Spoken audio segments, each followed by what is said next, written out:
system, right? So if you guys have any queries or if you want to contact with me, you can write to me Neetesh at cs.iidr.ac.in, right? So let's, begin what we will be covering in today's session. We will cover several cloud computing paradigms such as cloud, fog, edge, mist.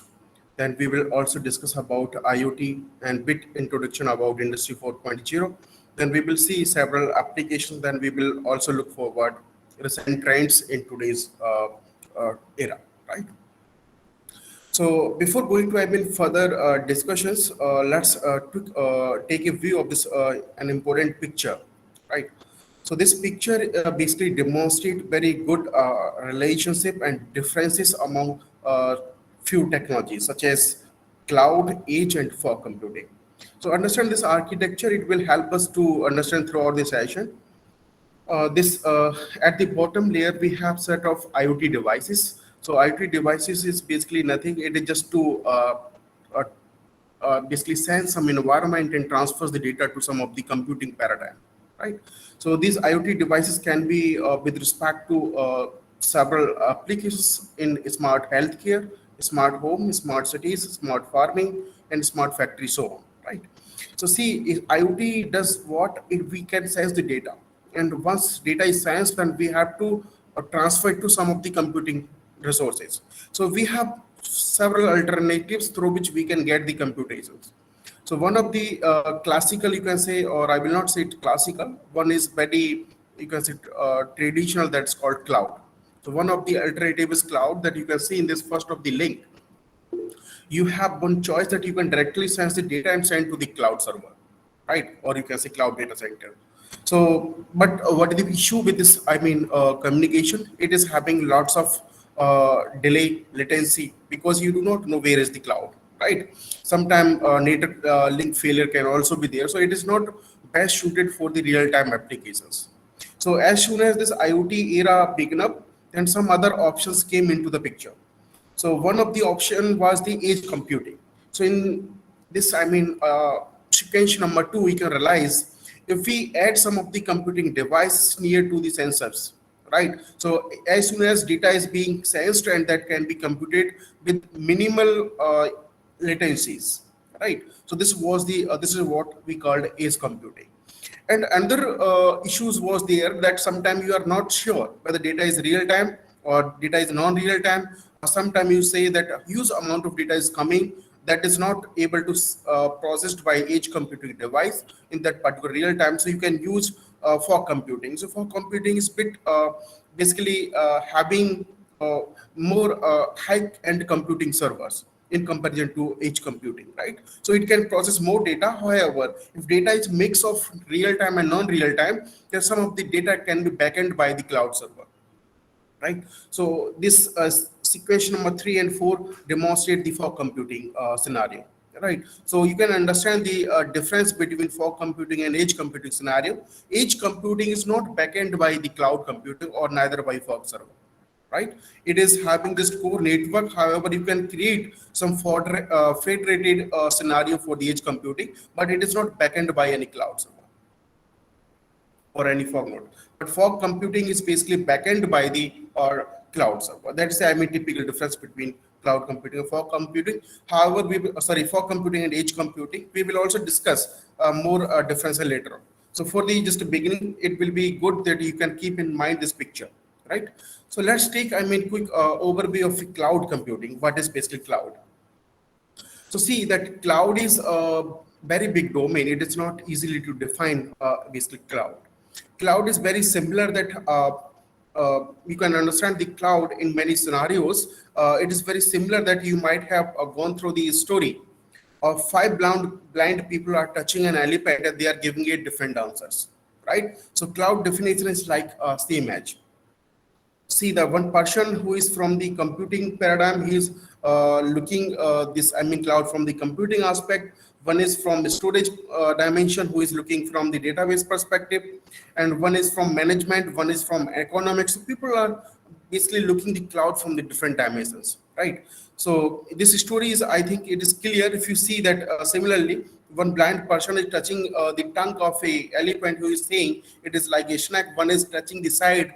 He's saying that it is wall. One is touching like its tail, and he's saying like it's rope. So on. So such kind of, I mean, understandings of clouds are there. So if you ask the definitions from the different researchers or people, so they will give their different definitions. However, that is one is the, I mean, globally accepted definitions given by NIST, that is National Institute of Standards and Technology, right? So let's take a quick view of this definition. So it is a model for enabling ubiquitous, convenient, on-demand network access to a shared pool of configurable computing resources. So what does it mean? Here, ubiquitous says that this cloud is universally, you can say, it is globally platform, and it is convenient means it is taking care of user based interfaces. On demand means it offers you services based on a requirement and to a shared pool of configurable computing resources. So basically, it is just shares the pool of the resources. We do not allocate a dedicated resource to a dedicated user, right? So here we have a sharing among the computing resources. So the resources can be here network, server, storage, application, and services, right? And that can be rapidly provisioned and released with the minimal management effort of service provider interactions, right? It means we do not want much effort from the vendor or another client. It is automatically managed by the software. As per demand, your resource will be provisioned, right? And NIST also gave 5 essential characteristics and 3 service models and 4 deployment models, right? So just take the look. What are the 5 essential, you can say, characteristics by which you can discriminate whether this particular technology is cloud or not, or you can basically be confident that this particular technology cloud or not. So first important definition is on-demand self-service, right? So what does it mean? It is very similar to you go for the shopping where you have nowadays you can look, if you go for the airport, you have a one you can say uh, one you can say self-service system where you can give your money and respective item will come to bottom, right? So you can take it out. So for example, if you want a cold drink, then you will give 40 rupees, then you will insert that and the cold drink will be come out. So similarly, we have on-demand self-service require property in the cloud. Whatever service you want, you just go to the login and you can just get that particular service. No interface of the vendor, no interface of the any other third party, right? So whatever demand as per a requirement, that you can get services. And another important property is broad network access. Without internet, you cannot access the cloud services. So accessing the cloud services, we try to follow the standard protocols through which we can connect our phones, PCs, laptops, and other servers as well, right? And resource pooling means here we have that multi-tenant model in which multiple resource in terms of CPU, storage, network, bandwidth, so on, they can be shared among the multiple peoples, right? So we create a pool of the resources rather than giving an individual resource to the individual person, right? And rapid elasticity. So before the cloud computing, especially in the grid computing, we were dealing with the scalability, right? Grid offered you the scalable architecture, but it was not elastic. Elastic means you can say as per your demand, we can shrink the number of resources, or we can expand the number of resources during the your real time. You can say dynamic requirements, right?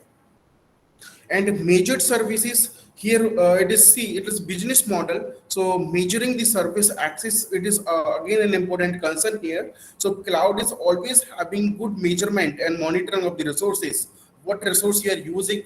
For that you need to pay, right? So you have to pay only for what you are going to use, right? So it uses basically a pay per use model, right? If you talk about the cloud services, I mean model, so you see cloud nowadays is serving in all the dimensions, either in all the research, all the medical, or all, I mean, different engineering branches. it is serving, I mean, in all the dimensions. So it is very hard to describe the type of services provided by the clouds. However, those services have been divided into three major classes. One is infrastructure as a services, second one platform as a services, and third is software as a services, right? When you go for the access of computing resources, storage, networking, then you basically kind of virtual machines, containerizations, right? So this kind of concept comes under the infrastructure as a services. When you go for the real-time developing environments, for example, Windows or Windows Azure, Hadoop, Google App Engine, those can you can realize that, right? This is the, I mean, one kind of services that, in which you can develop your application and you can upload over the cloud, right? So once you develop the application, if you want to upload over the server, basically on cloud data center, that is service referred as the software as a services, in which broad examples are, you can nowadays basically many people are using Google Docs, Facebook, Twitters. So these are basically software as a services, right? So one particular software is basically deployed on a particular server, you are accessing it, right? And important one term is Web 2.0 interfaces, right? So here we are also dealing with the not Web 2.0, Web 3.0 nowadays, right? So what is this Web 2.0? Initially, we had Web 1.0. This was just facilitating the users to connect the internet. But Web 2.0 basically enrich in terms of application, which is interacting among the, which is providing interacting interface along with the customers and servers, right? Or you can say client and server architecture being more interactive, which is basically an idea to attract the customer towards the net, towards the internet, right? That's then how people are attracting towards the internet technology, right? So you can see that this Web 2.0 just gave a kind of a greediness to the among the users. So that's why users are connecting to the internet, because the cloud is totally dependent over the internet. You can say internet facility, right? So when we attract the customer to the internet, then only we can advertise our cloud services. Then we can make the people's habitual for the access the cloud services. So you can see Web 2.0 is very important technology that is playing role basically delivering this, I mean, cloud services, right? So we go for the deployment model. So we have 4 deployment models that are suggested by the NIST. So the first one is public cloud. So if you realize this public cloud is basically, you can take the, I mean, very good example to understand this public cloud. Suppose you have a classroom, right? So the students who have registered that particular class, those can share the teacher. Here teacher is the resource, or you can understand teacher or tutor is basically cloud. You can understand in layman terms, right? So that resource can be shared among all the students which are lie in the classes, right? So similarly, if you go for the private cloud, so in the private cloud, you can realize if you hire a teacher as your private tutor, right? So it means that teacher is available to you only at a particular time instant. Suppose you have a tuition duration for the 1 hour, and then 1 hour that tutor is dedicatedly assigned to you. Nobody can access that teacher, right? So that's how concept you can understand public cloud and private cloud. So similarly, in the public cloud, we have resources. Those can be shared among the multiple clients or multiple users. In the private cloud, the resources are basically dedicated to a specific organization or to a set of peoples. And we have another class that is called hybrid class. Sometimes some organizations may have requirement that they are not sure how long and how many or how much resources they are going to access. So in that case, is hybrid cloud is the better option, right? In the hybrid cloud, basically we have an option of cloud bursting. So it means if you are feeling that you need more resources, initially that private resources are basically prioritized, right?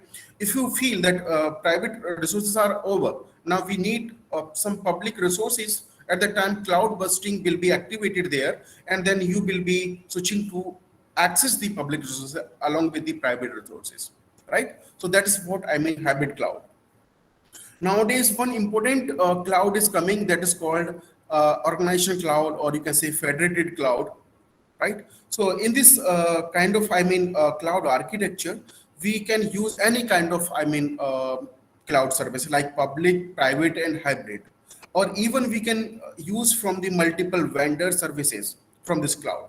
Suppose, for example, one IIT Roorkee is collaborating on some of the projects to the University of Oxford, right?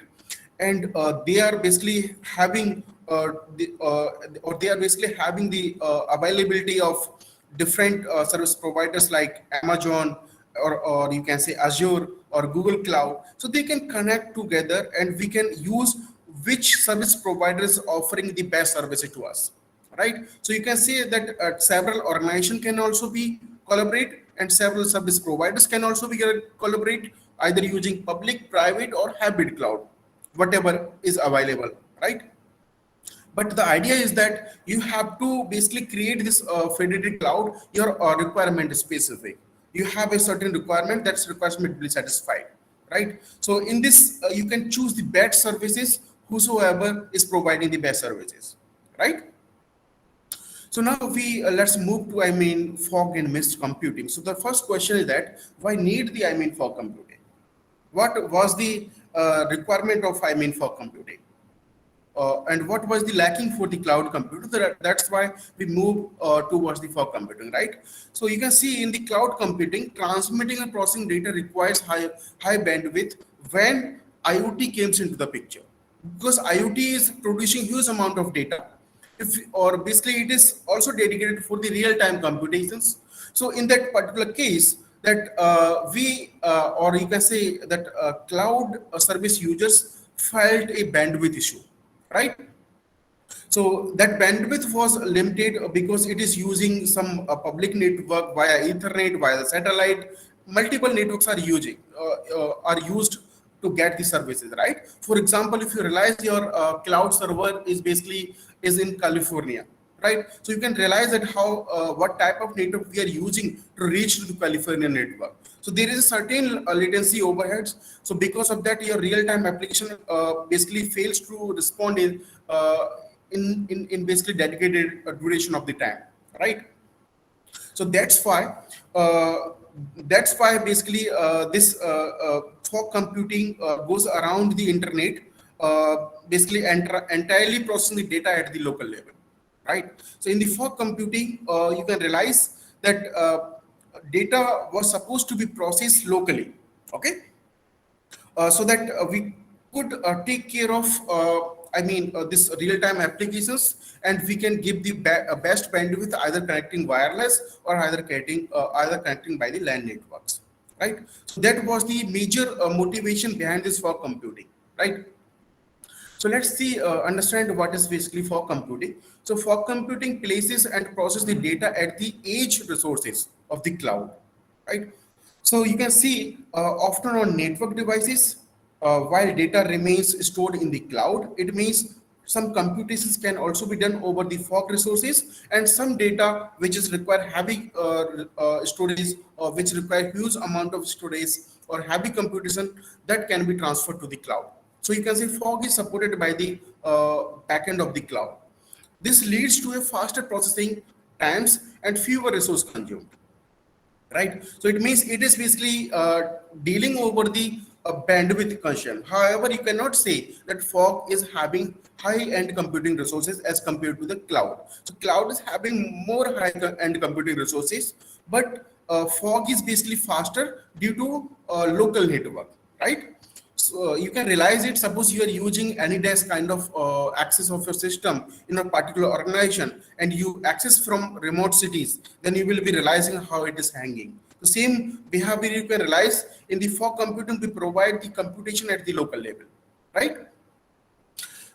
So let's see that NIST definition of the fog. So fog computing is a horizontal, physical or virtual resource paradigm, right? That resides between the smart end devices and traditional cloud, right? So it is somehow in between cloud and between the sensors, right? So this paradigm supports vertically isolated latency sensitive applications by providing ubiquitous and scalable and layered architecture. Basically, we have three layered architecture basically in fog computing. That is, one is edge, then fog, or you can say at the cloud. And it is basically also support the federated computing. What do you mean by it? You can collaborate multiple fog servers or multiple fog domains so that they can connect to offer you services as per your requirement. And it is basically kind of a distributed computing scenario, right? However, cloud is basically centralized model, or you can centralized architecture, right? And it basically support the storage and network and faster network connectivity, right? So however, you can store some of the data, but if data is huge, then you have to move to the cloud server, right? So let's see that some of the unique characteristic of fog. So it is basically contextual location awareness. It means you know the where the my fog server, however you do not know where the your cloud server, right? And low latency, and it is geographically distribution is there of the resources, and it follows the basically distributed deployment model, right? So you can see that your Delhi is having different fog server, and Chandigarh is having different fog server. Let's say Dehradun is having different fog server. They are not basically centralized controlled. However, they can be connected to a central cloud, but they are not controlled by the any central mechanism. They are independent to execute or process their component, right? And large scale sensor networks, right? So it can have large scale sensor network, especially it can be used for the environment monitoring and some other applications, right? And it basically have a smart grid in terms of distributed computing and storage, right? So you can see that grid computing is basically based on the distributed computing architecture. However, cloud is basically on the top of grid computing, but it is centrally managed by the central controller, right? And a very large number of nodes. Those are basically geographically distributed. Support for mobility, right? That means mobile phones, smartphones, so on. And it is offers the real-time interactions. It is also used streaming purposes and Lambda architecture. So Lambda architecture is basically what? In the Lambda architecture, you can go for the two different kind of computing scenario, one batch processing as well as streamed processing. So it supports for the both kind of scenarios. If you have a data in terms of batches, then you can submit in batches as well, or you can also process as the streaming scenario, right? And predominance of wireless IoT access, that means analytics and computing. You can perform certain kind of analysis and computing, right? And heterogeneity in terms of deployment models, it can be suited for the wide variety of environments. If see some other characteristic from the perspective of technological perspective, so you can see it is interoperability and federation. What does it mean interoperability? That interoperability says that nowadays many devices are being developed by the set of vendors, right? So basically it uses the open protocols through which multiple devices from the different vendors can be connected, and it basically also support the federation. It means your requirement is specific. You can create your fog server. Suppose you require the networking requirement, then you can create the fog for the networking purposes and storage and computing, or you can make the mix of them, right? So it is supports interoperability and federation. And supports for real-time analytics and interplay with the cloud, right? It can respond in your real time by processing itself, or if it requires computation and speed is faster from the server, it can take the help of the server as well, right? And you can see fog is particularly well suited for the real-time streaming analysis, right? That was not suited by the cloud. That's why this fog computing came into the picture. So now you see that a few important terms are about the fog. One is fog node, then fog domain, and fog federation, right? So you see fog node is referred as a one kind of a server, similar to the data center in the cloud, or you can say server in the cloud. So fog node is basically lets you take one CPU with high-end computing facilities. You put to a one particular location and connecting multiple sensing nodes. So this particular node is called as a fog node, right? So here, multiple fog nodes are building a fog domain, right? So fog domain is specifying the whole coverage. How many fog nodes are there, then fog domain will be expanding. If you are deleting the fog nodes, then you are basically going to be limited fog domain. So fog domain is basically comprising of the fog nodes. And multiple fog domains are basically connecting together. They are basically creating the fog federation, right? So this is the just context. However, you can read these lines for better, you can say more technical perspective, right? So see, some a few, or you can say that some typical scenario of the fog computing. So you can see that this is typical architecture of the fog computing. You have certain, let's say, IoT devices. See, without IoT devices, there is no use of the fog. We have a cloud that is enough to offer our computing services, right? So we always assume for the fog computing architecture, there will be set of IoT devices, right? Those IoT devices are connecting with the some gateway nodes. Those are also referred as the fog gateways. Those can be either routers or you can say mobile networks or some other or Bluetooth. Many other networks can also be there, right? Then we have a or you can say broker node. So this broker node take the request from the your IoT devices or you can say clients, and it basically assigns those jobs by using the appropriate scheduling or some you can say load balancing approaches to the general computing node. So in the fog node, in the fog nodes can be either high-end computing server or it can also be Raspberry Pi or light-weighted computing devices. So they can be connected, right? So in fog node, it's not necessary that you cannot have the edge computing resources. Here you can have edge computing resources, or you can also have servers, or you can have other storage devices, right? And we also have certain dedicated repository or you can say databases. Those are basically supporting, let's say if you're using the edge computing devices for the as the fog nodes, right? And at the back end, we have cloud infrastructure. If high-end computing is there, so it will basically having cloud computing infrastructure, right? So what does it mean that for computing will not disappoint you that we do not have this kind of computation facility? So you please uh, uh, go away, right? We cannot say to any client, right? Because if you are able to process here, then you can process here. If you cannot process here, then you can go to, here, right? It means cloud infrastructure. So fog is basically, you can say, it is always backended by the cloud services, right? So see, before the fog computing and after the fog computing, what were the changes in the technological perspective? Before the fog computing, especially for the real-time applications, you can suffer from the broker links, let's say, and sometimes you face the latency sensitive issues. Sometimes you are limited the bandwidth constraint if you can say a number of IoT devices are increasing rapidly, right? Or you can say number of sensing nodes are increasing rapidly, so you are basically congested in terms of the bandwidth, right? Such kind of issues are arising before the fog computing. When fog computing came, into the practice, then you can realize we have distributed scenario, or we are able to create the different fog domains through which we can distribute it to the different geographical locations. So those can typically process your data, right?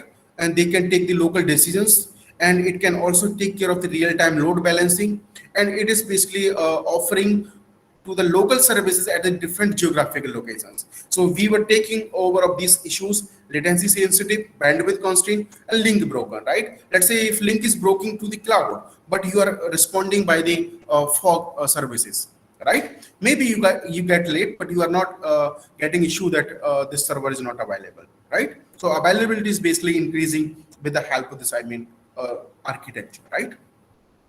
So let's move to another paradigm. However, it is not that much in train. So it is basically mist computing, right? So let's take a brief definition of the mist computing. Is a lightweight and rudimentary form of computing power that resides directly within the network fabric at the edge of the network, right? So what do you mean by the edge computing? Let's take typical example. Let's suppose you want to measure the humidity of a land, right? So then you can use some Arduino kind of device which is having very low computing power. You can connect with your sensor and you can put all together into the you can say land, right? So you can say it's kind of a rudimentary form of computing. It is taking the data near to the edge and it is basically responding to that particular instant. So that can communicate to the mobile phone. So such kind of computing, right? Here you are using the computing facility along with the sensors. Then it is referring as a kind of a mist computing. right? So it is kind of rudimentary form of computing power that resides directly within the network fabric at the edge of the network, right? The fog layer closest to the smart end devices using microcomputers and microcontrollers to feed it into the fog computing nodes, right? So you can say this mist computing is backend by the fog and fog is backend by the cloud, right? So you can see it here multiple hierarchy of the, you can see computing facilities, right? So you can see this one of the picture that is basically demonstrating how what do you mean by this mist computing, right? So this is the, let's say, fog layer. So inside the fog or this is, let's say, IoT layer or smart devices. So inside this fog layer, there is a one lower layer which is very close to the computing resources, or sometimes it is, sorry, very close to the sensing resources, or you can say IoT devices, which is basically ultimately backend by the fog nodes, and after that this fog is backend by the cloud, right? So it is just a kind of a different phenomena. Nothing, majorly we can say that major computing is computing, sorry, mist computing is having any, you can say, major impact on the computing facility, right? That we were also doing similar things in the edge computing, right? So you see here, see one important thing, fog computing and edge computing is replaceable. Once edge is being supported by the cloud, then it is referred as the fog. Otherwise, without cloud support, fog computing can also be referred as the edge computing, right? So do not be panic about what the difference between fog computing and edge computing, right? So you can see that here mist computing, it is basically near to the IoT devices. It can be in millions, right? If we use any computing node to the sensors, that we refer as the mist computing. We go for the fog computing, means we are reducing computing devices in terms of the thousands. And if we go for the cloud server, we are dealing with the more high-end computing servers. So we remove, you can say we decrease to the hundreds, right? So if you see the typical differences between fog versus cloud, then you can see there are certain requirement with respect to these requirements, we can have certain differences, right? So one is latency. In the cloud, it is having high, and in the fog, it is having low. And delay jitter, it is very, you can say, proportional to the latency as well. So it is again high and it is again very low, right? And location of server nodes, it is basically within the internet and at the edge of local network, right? And here, if you go for the distance between client and server, it can have multi hops and is having one hop, right? It is means you are directly connected to the computing resources. Security undefined, here you can define, right? Because it is localized computing, right? If you see that attack on the data and router, here is high probability, it is very less probability because you can define certain restrictions, right? Because it is not always being shared the publicly, it is basically a requirement specific, right? And location awareness, we do not know, here we know, right? And geographical distribution means it is centralized and it is distributed. If you see the number of server nodes, very few, and it's very large, right? If you see for the support for mobility, limited, it is supported, right? If you see the real-time interactions, it is supported, it is also supported, right? If you see the type of last mile connectivity, it is leased line and it is wireless, right? Or you can also go for the LAN for the certain specific resources, right? So now let's see that one important thing about the edge computing. So I hope in the last session you have gone through few things about the edge computing. Just I'm going to quick overview about this. Edge computing. Okay. So you see this. Edge computing is basically okay. So see this edge computing is in this context, just I'm talking about the few of the computing resources. I hope edge computing you have understood, but we will discuss about the some of the resources, what are they available in markets and how you can use and how they are differentiated, right? So very important device that is called Arduino Uno. So this Arduino Uno is referred as the microcontroller that can be used for the prototyping or low computing applications, especially in IT, CS, and electronics domain, right? It is just able to it can easily provide you the interface with the you can say other devices or computing paradigms like fog as well as cloud. It is able to communicate, right? And for the Raspberry Pi, or you can see that Arduino Uno is having low cost. It is you can found in 1,000 or 1,500 cost approx in market. So you can get and you can start your hands on over there, right? If you talk about the Raspberry Pi, so right now I'm going to skip it because we will be having detailed discussion over the Raspberry Pi later on. So just take a quick overview on NanoPi, right? So NanoPi is basically very smallest, you can say board, or you can say system on chip, right? You can say it is a very, you can say, kind of nano computer, right? So its size is basically 60 cross 45 right? So it is very smallest. It is very equivalent to a credit card, right?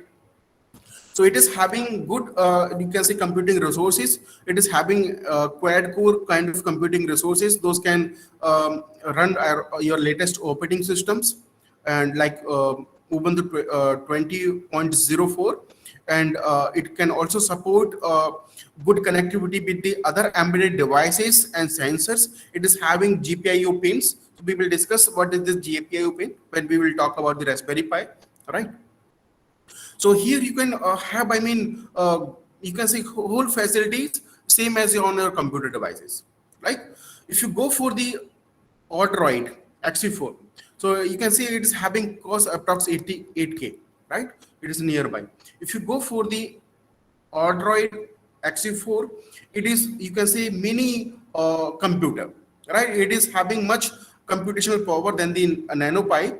It is having 2.4 gigahertz quad core processors, right? So same as in your laptop nowadays you guys are using, right? And the important characteristic of this Odroid is it is very energy efficient, and it is very faster, especially in terms of communication, right? So it allows to deploy, multiple operating systems like Ubuntu latest version and Android. It can also allows you to deploy the Lollipop, Tic Tac. Many operating systems are there for this particular device, right? So you can see this is it's again having cost nearby 7 to 10K in between, right? It depends on the number of configurations are coming nowadays. Now you go for the Udo Bolt. It is, you can say, kind of mobile supercomputer. This Udo Bolt is having good, you can say, computational capacity. It is basically coming nowadays with the octa-core CPU processor with 3.6 gigahertz processor, right? That is typically available in your laptops, right? It is also coming along with the GPUs. So it is very, powerful device.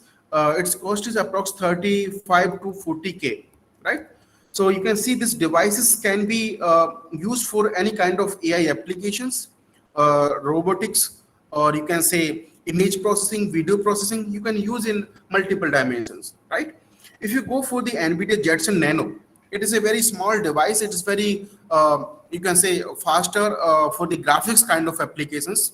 However, it is very resembling to the Raspberry Pi, but it is having additional component that is called GPU, right? So it becomes very, GPU computing specific applications. So it is used for the vision processing, API, and other kind of applications, right? So it is having good, you can say, it's having good computational capacity. Nowadays it is coming 4 GB graphics card.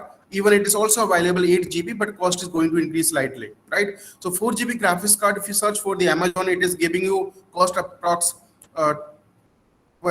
between 12 to 13K, right? So with the help of this, you can have good, you can say, capability of video processing as equivalent to your, you can say, octa-core CPU, or you can say more than that, right? If you go for the NVIDIA Jetson, it is, you can say, very, powerful device. It is having, it's kind of a, you can say, it is a server, right? It is having 512 number of GPU cores, or you can say CUDA cores, and it is having 8 core, that's called octa-core 3.6 gigahertz CPU, and it is also having 32B GB memory for the graphics computing purposes, and it is very powerful, you can say, computing device, but it is very small in size. It is very handy, right?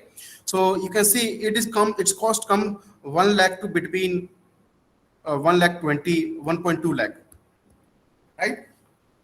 So this is, I mean, very powerful device, right? So this somehow I try to give you some flavor what you can say computing facilities are available for the edge computing scenario nowadays. Uh, you can explore in the market, right? So let's see that typical difference between fog computing and edge computing. So you see that fog computing works with the cloud, defined separately without the cloud, right? That I already discussed at the starting of this, I mean, course session. Then independent of the device and aware of the entire fog domain, right? And device and a few local services aware, no domain aware, right? It means there is no particular domain. It means it is not comprised of multiple devices. One particular device is dedicated for one particular computing, right? And it addresses networking, storage, control processing, acceleration. Here it addresses computation only and little interoperability, right? So it means it is just computational specific. Here for computing basically performs certain kind of analytics in terms of ML, it can also detect anomalies, or it can perform some certain kind of optimization task. It is as similar to the cloud, right? But in terms of edge computing, it is basically dedicated to a one particular single device, such as printer, camera, machine. So you can do whatever analysis over you can do on particular device, right? And it basically follows the end-to-end security. That means data protection, session, and hardware level kind of things that you can realize that. Here, custom security, partial point solution, and it supports the VPN and firewall access, right? Especially more important difference is there in the for computing. We have virtualization and containerization, right, and high availability concept, but there is no virtualization, no highly availability. If one server, one particular edge device is going to fail, then your system is going to fail, right? So let's take, I mean, quick overview about the, I mean, IoT and certain things in the IoT. So see that IoT is not, I mean, new paradigm. Okay? It is starting from, you can say, 1992. So IoT is very proportional to the sensing elements, right? So see that IoT is just nothing. It is trying to connect the things to the internet, right? So sensor is basically available since 1992. Now they are basically you can realize 50 billion in 2020, right? So you can see this scenario of this, I mean, Internet of Things is evolved as per your time. So you can see after 2022, or you can say before 2003, it was just, you can say, increasing slowly, because there was a certain reason that cloud computing came into the picture from this point. That means after 2003 onwards, cloud computing came into the picture. So that's why we are able to connect the multiple devices over the internet that can offer us the computing facilities, right? So that's why it is started to boom. And you realize in 2012, between for computing came into the picture. So cloud computing, IoT is basically becoming, or you can say, increasing the number of, you can say, sensors or things are connected to the internet exponentially, right? So this was the region how this, I mean, IoT evolved in the recent few decades, because we have good computing infrastructure that is basically called cloud computing and fog computing, right? So initially, before this fog compute, IoT was basically being practiced for the non-real-time application. Once fog computing came into the picture, then it was heavily started to be experienced, especially in the case of you can say real-time applications, right? So again, IoT is having several set of definitions, but I am giving you one standard definition that is basically given by the IEEE Journal of Internet of Things. It is very famous journal, or you can say best journal in the domain of IoT, right? So an IoT system is a network of networks where typically a massive number of objects, that can be things, sensors, or devices, are connected through communications and information infrastructure to provide value-added services via intelligent data processing and management for different applications, right? So that can be used for the smart cities and smart health and smart home, so on, right? So you can see here IoT is just trying to connect the massive objects or massive things to the internet, right? So that they can communicate and they can basically the main purpose for the communication, right? So why they will be communicating? Why two peoples are communicating? Because one person is having concern with the another one, right? So here they communicate for the perspective of some to get some computing facility to the cloud or fog kind of things or some edge computing resources, right? So here you can say IoT just a technology through which we are connecting the things utilize the sensing facility, and we are basically getting some of the computation facility from the other top of for computing cloud computing, then we are reverting back with that output. So ultimately you can say that IoT just nothing to just connect the things to the internet, right? So over the internet we have the some resources, we are utilizing that, so we are revert back, so there is a communication in reverse as well, right? The question is coming that why we should use the IoT. So IoT is basically supports the open platforms, right? So it means it basically designed to make the building and deploying applications easier and faster and secure, that are basically more accessible for the everyone, right? So basically IoT is working over the more on the interoperability kind of concept, right? And it allows to create the low power wide area sensor network and actuator networks, you can say machine to machine type networks, right? And smarts that can be used for the smart cities and other kind of, you can say, applications. And it can have more on different kind of networks, so that we will study further, right? And it also contributes to socio-economical development such as agriculture, health sector, and transportation, and many more. So today we will be having one of the application in transportation that we will be realizing how it is helping us, right? And efficient management, you can see it basically efficiently manage the utilities such as smart power, water grids, and transportation, transport management, and many more wherever it is applicable, right?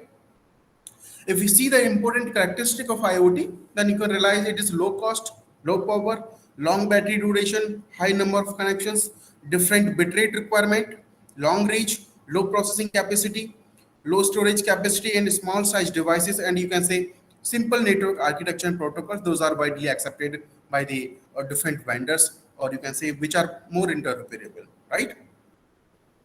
So let's see that set of some set of examples, or you can some of the services which are basically offered by this. I mean IoT.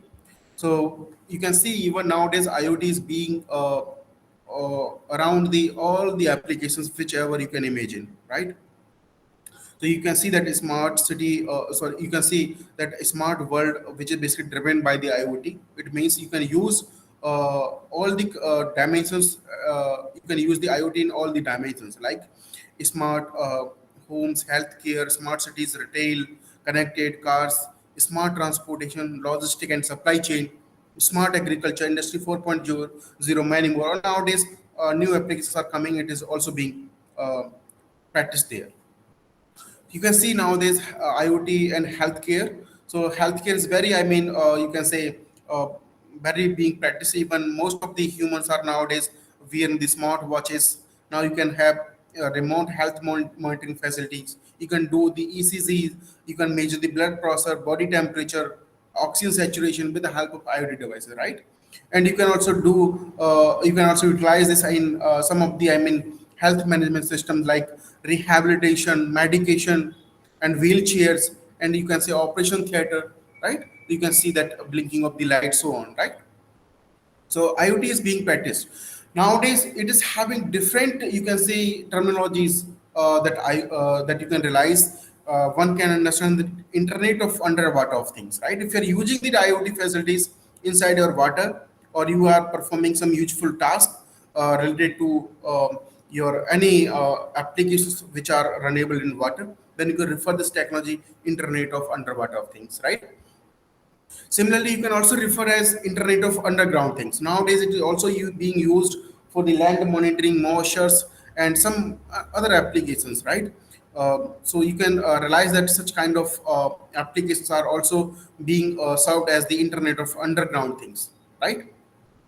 Even you can also see that nowadays sensing technologies are also being used in the battlefield. So basically in military operations, so that you can see that it is also referred as internet of battlefield things, right? Even you cannot imagine nowadays, one of the, you can say, coffee mug size satellite has been sent to the space by the University of New Mexico. So such kind of technology referred as the internet of space of things, right? So that is, I mean, different dimensions of IoT are there. So nowadays, most, I mean, you can say term is Internet of Everything's, right? So it's, I mean, new term is there, Internet of Everything's. It means internet is this, I mean, IoT is being practiced in almost in each and every dimensions, right? So let's take, I mean, quick view of one of the advancements in this particular IoT, that is called uh, Industry 4.0, right? Before going to that, we take a look about the IoT reference model. So what is just IoT all about, and what are different stages are there to get the IoT computations, right? And by which you can realize how this IoT is basically functioning, right? So you see here, typically, the reference model divides the IoT in 7 layers. That first layer is basically stating that the set of things, or you can say set of devices, are being laid at the bottom layer. That's called, I mean, edge. Here, set of sensor devices and machines are there at this, I mean, particular machines here. You can say that small mist computing kind of facilities, right? And some other kind of things, other you can different kind of application there, right? Cameras, smart watches, and everything. And these IoT devices, or you can say IoT resources, are basically connecting by using some of the connecting facilities.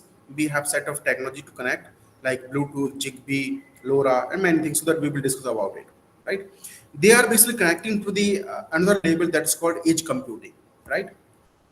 So see, these IoT devices need to connect with some of the computing facility, right? That is called, I mean, either this can be edge computing or it can also be the fog computing.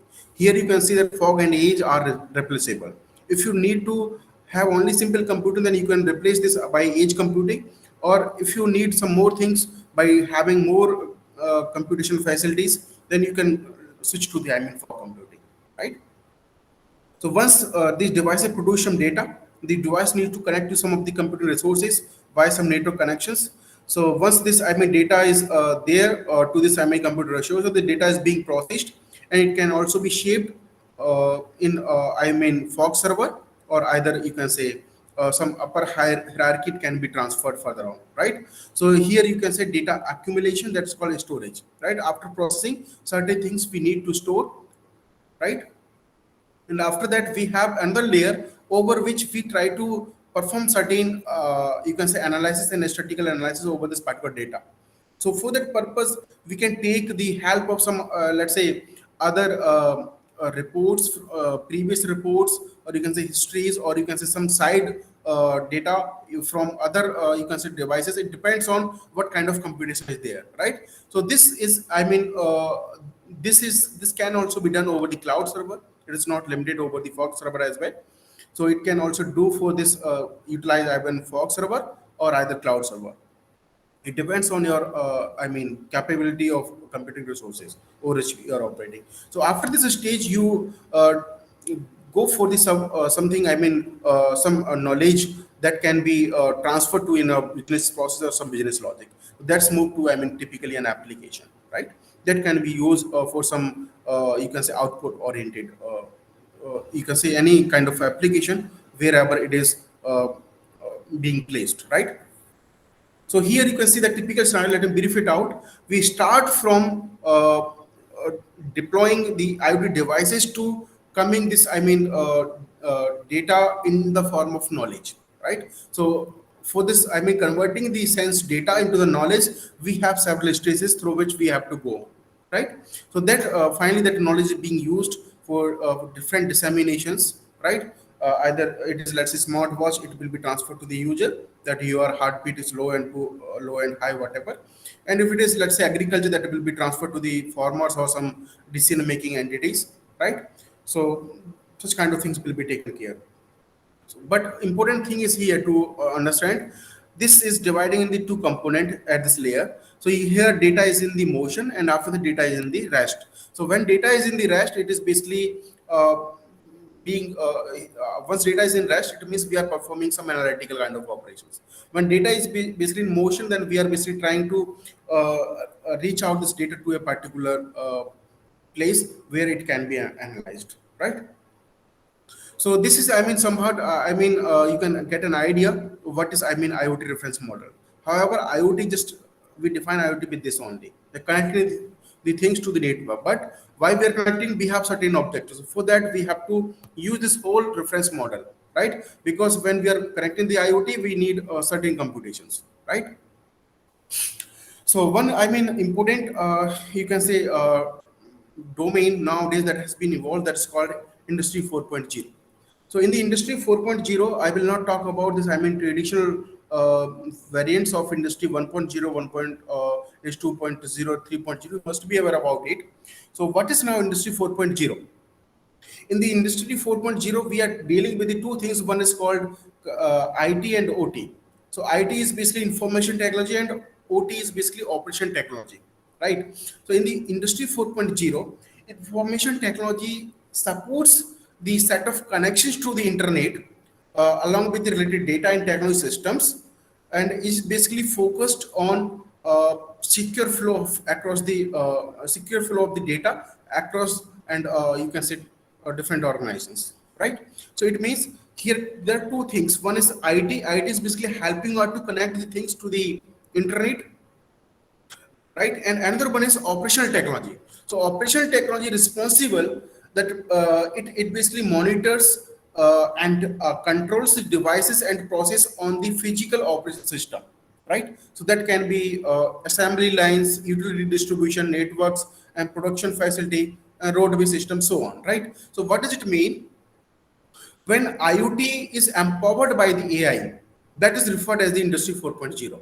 So this operational technology taken care by the AI, the AI model that is called artificial intelligence, right? So let me take the example to understand the Industry 4.0. Suppose you have a refrigerator and you have a milk in this refrigerator, and you are in the habit of taking the coffee in the morning, right? So what happens at the one day, it is that refrigerator senses that milk is not available in particular slot, right? Then it immediately, so there is a basically one kind of application which is built over the AI that is basically taking care of this kind of things, what is available, what is not available. So once it is found that there is it is not available in the fridge, and the person who is sleeping, he will wake up and he will ask for the coffee. So immediately your refrigerator will contact to the shopkeeper, and shopkeeper will be at your door with the will be at your door with the milk, right? So that the person who is sleeping, who will get the coffee at the morning. So this whole process is referred as what Industry 4.0. So here, if you realize, there are two important things. One is IT, it means connectivity, how different entities are connecting. The second thing, operational technology. It means how things will be operated automatically. So that's why we referred the Industry 4.0 in the combination of two things, one IoT plus AI, right? So let's take, I mean, IoT layered model. So we have four different major layers in the IoT. You can say typical, you can say abstract model. One is sensing and identification, and connectivity and computing and integrated applications. So we will take a look one by one. So here, see, sensing and identification. Identification is very important in the case of IoT. So identification is not about only the devices. Identification can be with respect to the clients, or you can say user, devices, communications, or you can say things, or you can say many whatever is connected to the internet. It can deal with the identification of everything, right? and it is also having one kind of important module that is called sensors, right? So let's take, I mean, quick view about the sensors. What are the, I mean, sensors? So sensors, if you take the, I mean, understanding about the sensors, take example of, or you can say autopilot system in the aircraft. So in the aircraft, we have a set of sensors. So sensors are behaving like same thing as like your nose, eyes, ears. As this is the job done by these organs in the human body, right? So similar job is done by the sensors. So sensors basically, let's say for the typical aircraft, they basically determine the position, height, speed, temperature, locations, right? Based on that, they transfer the data to the one computing devices that can be computer or any processor or any microcontroller. So based on this data, there is certain analysis done there, and out of that we take certain decisions whether whether engine should be turned on, turn off, or flaps or motor or wings, whatever decisions are taken, right? So this is what I mean role of the sensor. So sensor, so we let's move to the, I mean, typical definition of the sensor. So sensor as an input device which can detect and change in physical, chemical, and electrical property and provides an electrical output signal with respect to change in the property, right? So ultimately you will realize that it is a kind of device that converts signals from one energy domain to the electrical domain, right? Because here we are able to work with the help of our computing facilities.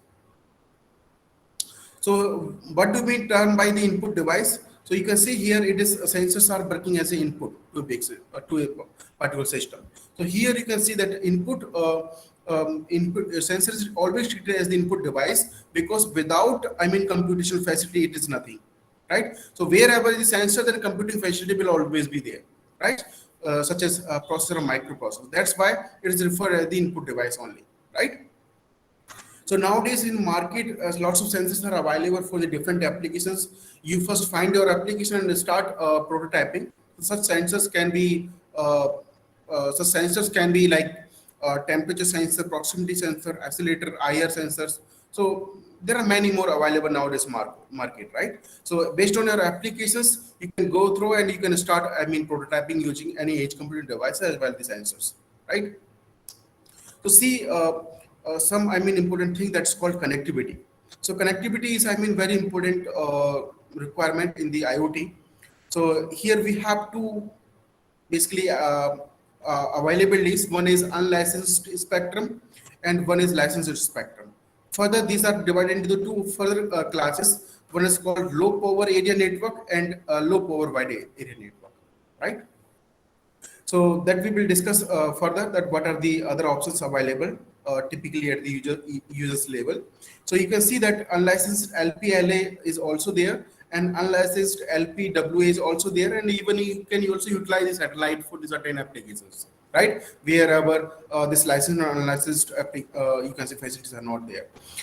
One more thing is that it's called PMR. That's called personal, or you can say professional, or you can say private mobile radio. That is basically very private network. That's very secure and private network, right? And you can also use the licensed spectrum, that's called LTE. It means long-term evolution advance, and it is long-term evolution machine type communication networks. So those can also be there.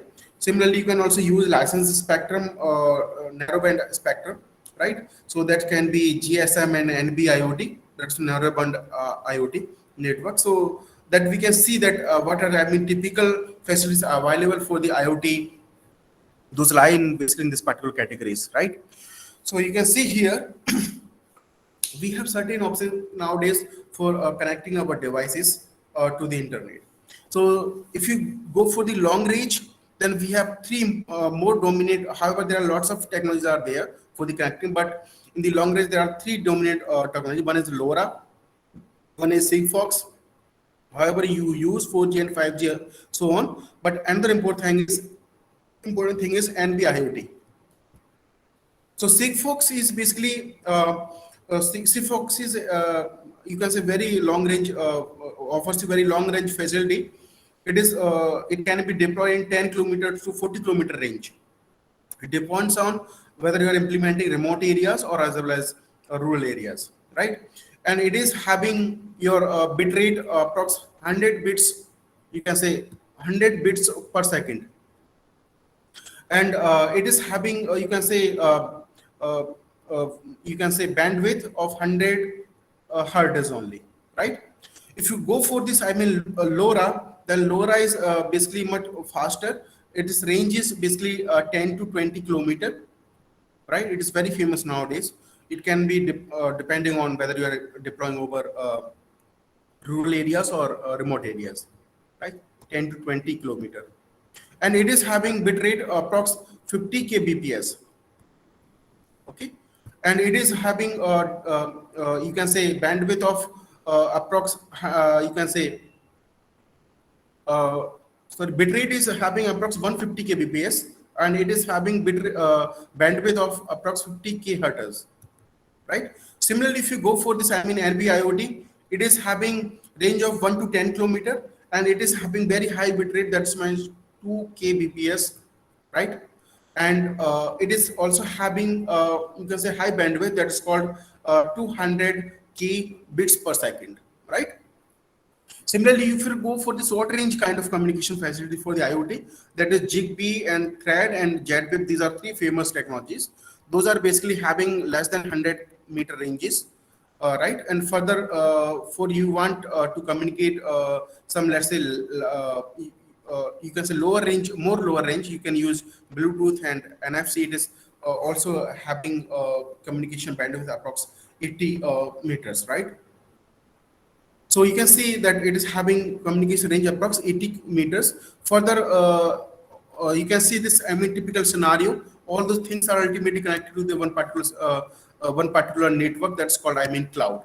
Either they are coming through the cellular, or they are coming satellite or fiber cable, whatever, right? So this is, whole general picture, that you can realize how everything can be connected to the anyone, right? It is not meaning you are using Zigbee, you cannot connect to the Ethernet, or you cannot connect to the other LAN, or you can say you cannot connect to the long range communication, right? So ultimately, all are connecting together, and they are basically merging to a one particular server, right? Where you need computing facilities, right? So let's go for the some computing requirements. So in this particular you can say um, uh, in this particular, you can say, sub session, we will discuss about more Raspberry Pi, right? Because we will be dealing with a one particular application that is basically being deployed over the Raspberry Pi, right? So see, what is the Raspberry Pi? So Raspberry Pi is basically developed by the University of Cambridge Computer Laboratory. It was declined basically for the industrial purposes. It was initially used for the educational or prototyping purposes. It is credit card size. Its cost is approx 4 to 8,000 nowadays in Indian currencies, right? And it is having certain capability for the programming electronics project, and it can use offices, and it can play HD videos, right? It is having several variant versions, like Raspberry Pi Zero, it was the initial variant, then Raspberry Pi, then it's Pi 2, Pi 3, right? In Pi 3, you got a facility of Wi-Fi and Bluetooth, right? It supports several softwares like Noops, Raspbian, and Third OS, right? If you see that in essential component to work with the Raspberry Pi are Raspberry Pi board, that's basically we refer as the Raspberry Pi, and prepared operating system SD card. Here we upload the operating system over the SD card, and USB keyboard and display, that is called basically HDMI based any display unit, and power supply. And you can see uh, uh, it is highly suggested to use USB mouse, right? For the frequent communication and internet connectivity as well, right? Using LAN cables, right? That will be faster enough. So you can see it is supporting nowadays many Linux-based platform, like that is means you can say uh, like Ubuntu, Debian, Fedora, Red Hat, right? And it is also having its own dedicated operating system that is on the top of Linux, that is called Raspbian Pi, right? So there are many more, programming languages are supported by this, device: C, C++, Java, Scratch, Ruby, and Python, right? And Python is highly recommended to use this device. So you can see this initially was used for the educations in the, abroad, or you can say in basically primarily it was used in the US for the basically educating the students about the computing resources, right? So let's understand the, few component of the Raspberry Pi. So what are the set of components? It is having certain components. One, we need SD card, which is loaded with the operating system. We need we have one port that is called, power port. And we have, let's say, one slot through which you can connect the display. And you can say we have a Ethernet port, so which you can connect the network. However, you have a Wi-Fi option as well, and you can also connect, a display by using RCA video port, or you can also connect the inputs using the jack, audio jack, right? So let's take, visual picture. So you can see it is having SoC that's called system on a chip. It means it is referred as the processor. So nowadays it is coming in quad core or octa core even, right? So this is, a very traditional picture of Raspberry Pi 2. So that's why it is not advanced version right now. But in market you can get it is coming quad core to octa core variants, right? And you also have LAN controller that is facilitating you to connect with the Ethernet. And you have a CSI camera interface through which you can connect the CSI interface based cameras. And you have a DSI interface through which you can connect the, some of the display. And you also have a 5 voltage micro USB connector through which you can connect. It is, very similar to, you can say, mobile phones, right? So nothing to explain that. And you have a one HDMI port that through which you can connect your audio and video display units. And it also support that RCA video that we have discussed that was basically used in the traditional televisions. And you have 3.5 audio standard headphone socket, so you can listen the music and you got some audio kind of connections. And here it is 2.0 USB port. However, nowadays you are having multiple 3.0 USB port as well in the advanced version, right? And Ethernet is now you are having in giga. Uh, you can say it's an MB. You have in GB speed Ethernet ports, right? And yes, the most important feature of Raspberry Pi is the GPIO pin. As the GPIO pin is referred as the general purpose input output pins. And these GPIO pins are basically helps you to connect the different sensing units, or for example, LED sensors. If sensor require 3.3 voltage, it can also connect there. And it is also it can also connect the 5 voltage sensors there. And it is having overall 40 pins, out of which it is having certain ground pins and normal GPIO pins, and as well as 3 voltage and 3.3 and 5 voltage pins, right? So you can see that is at the back end you have a SD card slot, so you can insert the SD card, right? So for the quick understanding about it, we take one of the intelligent transportation application. So we are basically developing one smart traffic light controller using the Raspberry Pi, right? So here you can see that first understand a few scenario about the generic traffic light uh, uh, control system.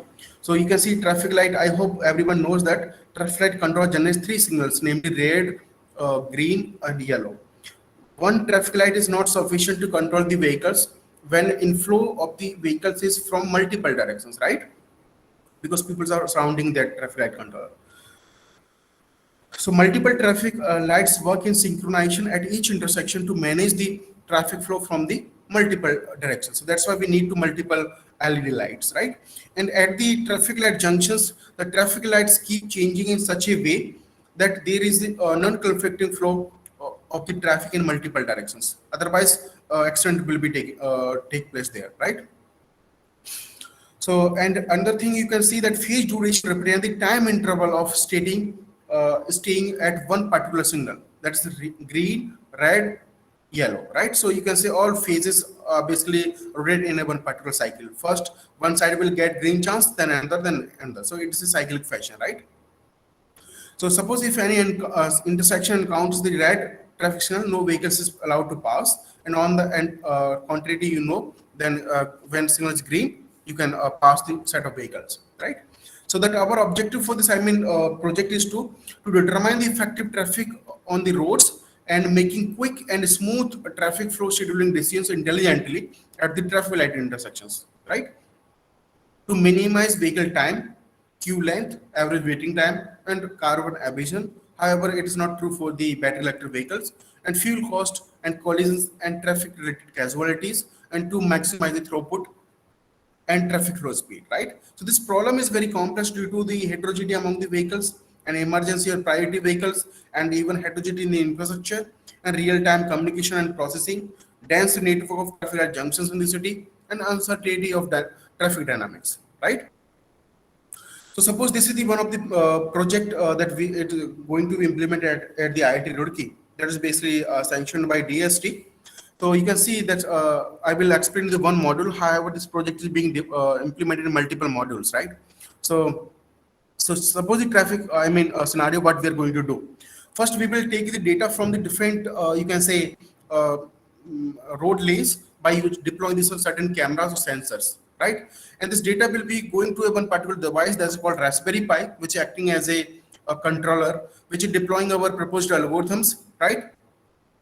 And those algorithms will be based on the data will be taking initial you can say performing certain computations, right, based on the algorithm, and it will take the initial decisions what are the whether red, yellow, or green, right? And after that periodically certain data will be transferred to the cloud server, right? And where we perform certain analysis so that we can when making the next traffic light decisions, we can help you out, or you can say we can help the controller in terms of making some intelligent decisions, right? So over this server we can deploy some high-end computing applications, right? So let's take this example of we are just discussing here this particular module, how we are working over this Raspberry Pi only. This module is just on the way that we are going to achieve it later on, right? So see, let's say zeroth time stamp. We suppose that phase duration is 60 seconds, and we have a one particular environment. From this environment, uh, we can observe the traffic states, and there is a Raspberry Pi that is deploying the max pressure algorithm that is proposed by, or you can say it's somehow improved max pressure that is proposed by us, right? And this position is so from the environment, just we're taking the position and velocity of the vehicles by using the cameras or sensors, right? And then this traffic, so you can see this, Raspberry Pi, which is implementing our algorithm, which is generating the either red or green signals, or maybe yellow. So yellow is not that much important right now. So let's say after the 10 second, the same thing we repeat. So after each 10 second, we take state from the environment in terms of position and velocity. Again, it is being updated and it is becoming a new input to the Raspberry Pi, and which is taking this as the input, and it is generating a new action that's basically red signal, right? So in this way, it will be operating. So basically, this is the our algorithm which is being proposed, which is basically having an improved of the max pressure variant. So it is basically having average queue length and average waiting time, and it is generating a normalized parameter that will decide that which lane should be prioritized to generate the green signals, right? So based on this, Xij parameter, we are basically distributing the different phase duration to the each lanes, right? Or each road lane. So here it is just initial setup of the GPIO pin. So right now it is very hard to explain it. If you're interested, later on I will help you out. Since we are dealing with the heterogeneity, so we are giving the specific weight to the whether it is police vehicle or whether it is bus or truck, ambulance. So we are giving different weightage.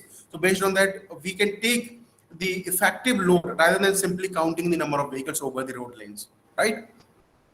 And this is the function with the help of this XJK normalized parameter. The separate phase duration will be distributed to the each lane, right? And this is the final function that is basically doing the setup for the Raspberry Pi, right? So basically, it is setting up certain GPIO pins through which we will be generating our output, right? So if you guys see here, initial stage, we do not have cameras or we do not have, let's say, anything, then how to develop this traffic light controller? that can give you real time execution. So for that purpose, we have the simulation facilities. So this is Sumo is the very, you can say, globally accepted, a very important simulator that can basically take the real-time states from the environment. Even you can simulate the traffic over the city's map, right? So for example, we have simulated over the Roorkee map. Then we can do analysis of our algorithm first. Once your algorithm is verified, then we go to the field. Then we deploy the vehicle detection algorithms. Then we take the real-time traffic. Then we go for the actual implementation of the traffic light controller, right? So the Sumo, you can go for these particular links from which you can see it's open source tool, and whole documentation is there. So with the help of this, you can simulate this simulation, right? So for our particular experimentation, we have taken certain parameters to simulate, environment.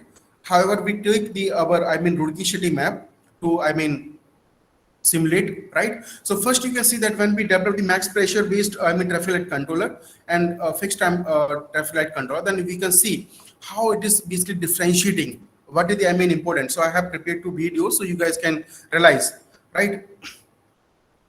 So let's say this is the it is fixed time controller, and it is the max pressure controller in left hand side, right? So you can see that how they are showing this is one visualization of how you can say Sumo is working, right? So you can see that one ambulance is going following the our max pressure you can say protocol or algorithm, or here right hand side you can see fixed time traffic light control that we encounter in daily life that is employed in our cities, right? So you will be realizing it is traveling very long distance in you can say smaller time units, and it is taking a longer time for the similar distance, right? And so you can realize it will be ending hopefully in 1 minute, right? So you can see here how this dynamic traffic light control is helping us to minimize the average waiting time of this particular ambulance, and how it is helping us to basically reaching out this ambulance to its destination as soon as possible, right? So that was the one of the objective of this project, right? And another thing to observe from this, you can say visualization, that before going to the field, first we need to verify whether our algorithm is working fine in the simulation or not, right? So that was the first our objective, that first we should test through these simulations that whether our algorithm is working appropriately what we want, or whether is there any advantage or not. See that you can see that first algorithm you can say first ambulance has been reached to its destination, however second is stuck in the traffic jam, right? So our objective is just being here clarified. Our algorithm max press is working fine, then we should go for the hardware, right? Otherwise, if it is not working fine, then what is the motive of going to the hardware, right? So it's useless. So that's why you can see that first we realize however it will go on. However, we are traveling for the same distance, it will be going on, right? So let's move to other thing. So how we deployed it, it's just a kind of simulation. We took the help of GPIOS and we set up this one particular junction. So you can see at a one particular junction, it is having 4 traffic lights.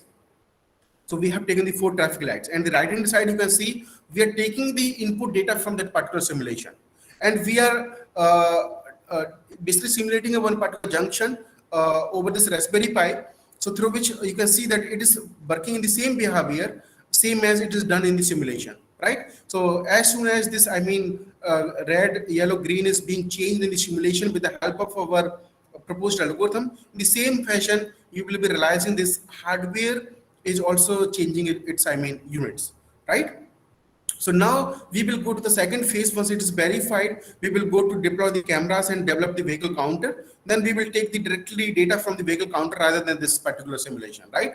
So this is the step-by-step way for proceeding to the or you can say generating the solution to the societies, right?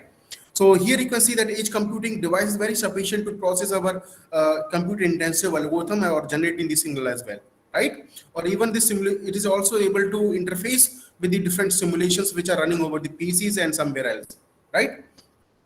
So that was just a motive for this demonstration, right? So now we talk about, some comparative study of this model or this algorithm.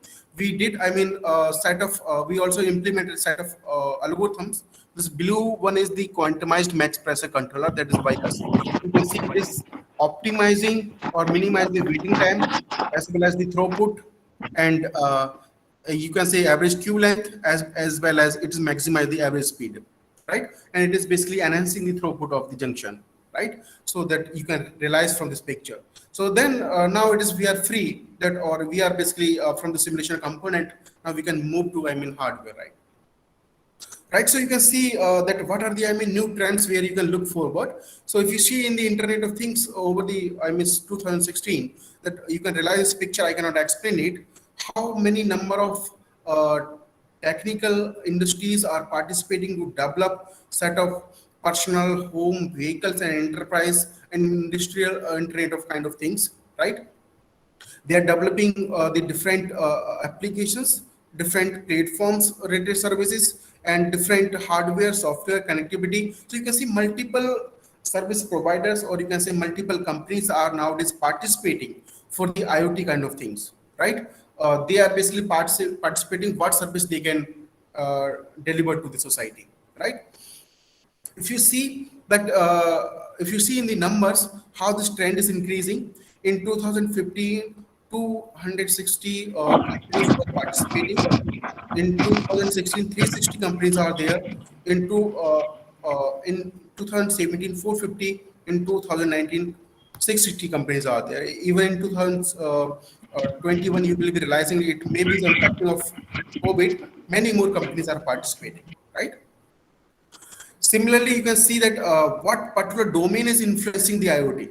So you can see manufacturing and industrial is the most, important domain in which this IoT vendors are taking interested, because it is more commercialized variant of this. Out of all the domains, right? So here you can see 50% of the you can say platforms are being developed for the manufacturing and industrial kind of things, right? So that's the beginning of era of industrial Internet of Things, right? If you talk about these 10 different trends of IoT in 2020, you can see that one important growth in data and device with more human device and interaction, right? So people are focusing more over this, dealing with this kind of issues. And another thing is artificial intelligence, a big player in IoT, right? So it's basically indicating industry 4.0, right? So it means people are more focusing how to incorporate AI with the IoT, right? And voice user interface will be reality kind of, you can realize here Alexa is the one of the biggest example, right? And more investment in IoT, so you can see that how trends are increasing. And finally you can see that a real expansion of small IoT. So you can see that nowadays IoT is being practiced in smart watches in everywhere, right? The rise of industrial IoT and design twin and digital twin technology, right? So digital twin technology, nothing, it's just basically trying to interface among the multiple technical infrastructure with the smoother migration facility, right? And here you can see that more movement on the edge. So people are very basically being interested in the edge computing kind of things, right? And you can also realize that IoT focus on security using blockchain kind of you can say technology, right? So blockchain is also being practiced, or you can say it is on the boom, how to integrate the IoT along with the blockchain kind of security, right? Here are some social and ethical issues are also there, that those people are also looking forward in 2020, because it is open, it is using open platforms, right? However, standardization is still a problem in the IoT. It means how to develop the common protocols along with the security, so all users can connect to or come up to a particular platform, right? So this, again, it become again a continue to as a challenge in the 2020, right? So it is all about for the session. Hope I'm on time. So thanks for bearing with me this session. Hopefully you might get some of the glimpse of these important paradigms. Thank you so much, sir, for a very informative session. It was really a wonderful session. Now I ask the participants to put some queries if they have. Participants, if you have any queries, you can ask.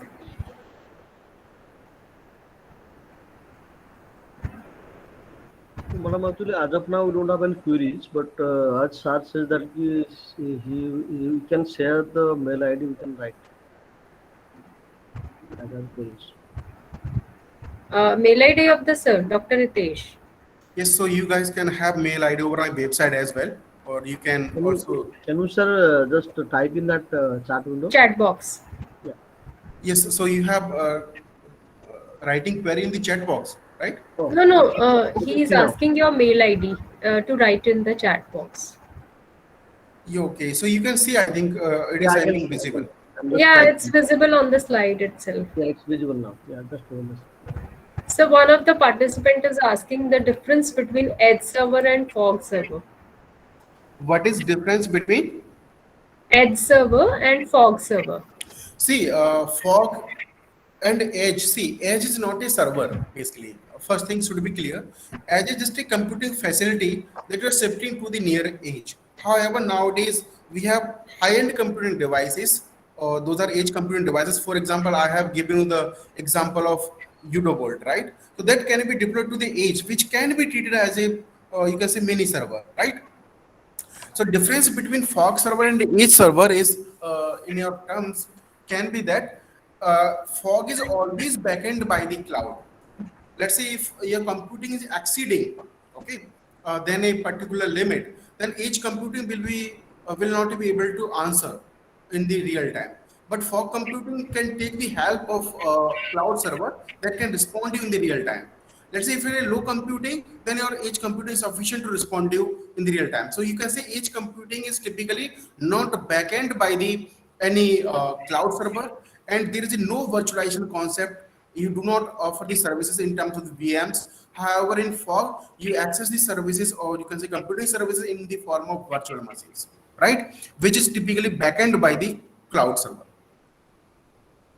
Okay.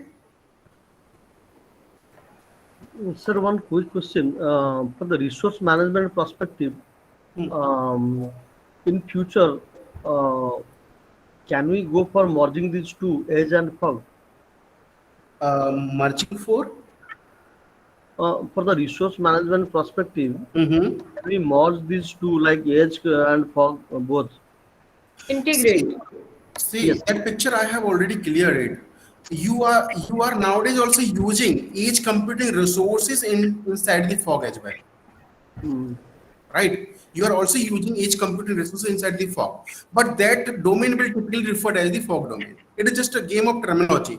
However, if you are not using any kind of backend, neither fog, neither you can say cloud, then it is referred as typically edge computing. Right now, you can realize that I have shown you some of the example. Each computing devices are so powerful, they are also treating as a computing facility as the fog server, or you can say fog domain, right? mm. So it is Okay. still being practiced nowadays. Okay, sir. Thank you, sir. Anything else? Any more queries from participants?